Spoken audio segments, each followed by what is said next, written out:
It's a great, it's a dream come true.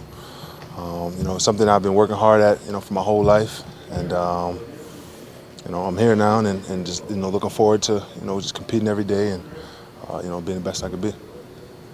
Things aren't guaranteed. How Yeah. much of a chance do you think you have to actually make this team? I think I have a pretty good chance. Just taking one day at a time. Keep, my faith is strong. I feel that I put in a lot of work. These past few months. Trying to prove myself, and I slipped to 58, but I feel that everything happens for a reason, and I don't think I could have felt in a better situation. What can you show these guys in summer league? Um, just a lot of energy, rebounding. Same thing I told them. When we was interviewing for the whole draft process, being able to finish with both hands. Being a positive guy on and off the floor. I know a lot of character issues they was concerning. As far as off the court. Show them that's not a problem, and just being positive, being a good guy out there, and just working hard. You mentioned some of those issues. What sort of changed for you? Well, they seemed to change last Mm-hmm. year. And you said what changed from earlier in college career to the last year? I would say going through, those. Hold on, this is kind of hot, man. I'm sorry, man. I would say going through that transition with leaving Louisville, and pretty much starting all over from scratch, and going out there, like I was in seventh grade again, and going out there, at a mid-major school like UTEP, and leading over there, and trying to help out my teammates there, and we got to the NCAA tournament. Didn't go as far as we wanted to. Lost to Butler in the first round. But everything that I set, all the goals I set, going, coming to UTEP, I achieved them. Was that a humbling experience to start? Oh, it definitely was. At that time at Louisville, my faith wasn't as strong as it is now. I wasn't in tune with myself, and a lot of other little things and little distractions that were happening off the court at Louisville.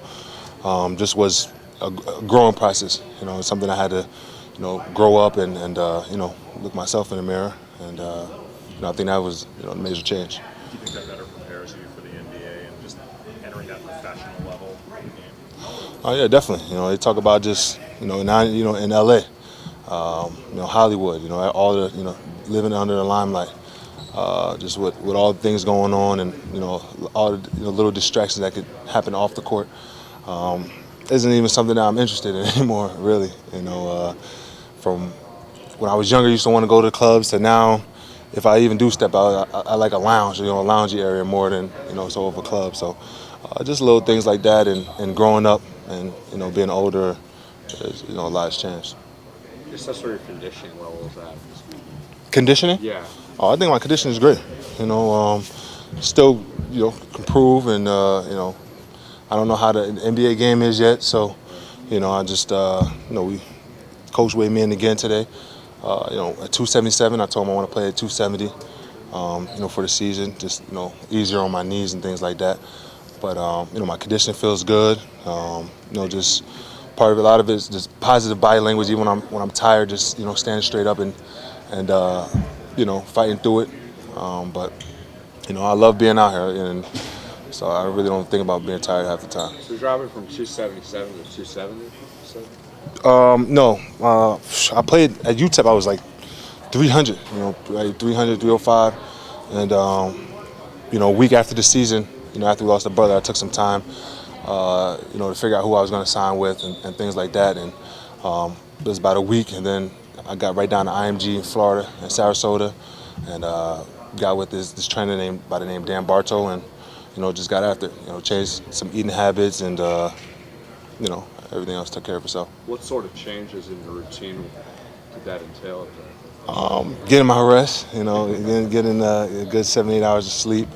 I know I eat chicken or red meat, and I feel a lot better. I feel more energetic. My body feels healthier. It's not any more little, nicks and knacks, and why would I want to go back? You need to make the team just because you got to find a new order. Yeah, this is true. This is true. Can you talk a little bit about the opportunity to play under bigs like Andrew Bynum, Pau Gasol, what you take away? I'm just learn. Those guys been in the league, for a while, and it's a veteran team, and coming in a situation like this, all you want to do is listen and follow the direction of champion. So people who don't listen to guys like that, there's something wrong with them. Phil Jackson announced yesterday he's coming back. From afar, what are your thoughts about the chance to play for like a legend like that? Are you curious to see what he's like? I'm just taking one day at a time. I'm going to make sure I take care of my business in summer league, and handle those guys over there, and then get prepared for get invited back to veteran camp, and then we go on from there. But right now, I think still hasn't even hit me yet. So like I said, I'm just taking one day at a time, and I'm thankful for the opportunity, and I'm gonna make the most out of it. Do you share any memories about playing with Devin back when you guys were young in AAU days? Yeah, we actually had a little article together that I showed him in Chicago, and it's funny that we happened to get drafted to the same team, and I'm trying to think of something when Devin, because Devin he was younger than me, he was playing up at the time. Him and the other kid, Lance Stevenson, who was also in this draft. I'm trying to think. I think Vegas. We did Vegas together. The big time tournament. Yep.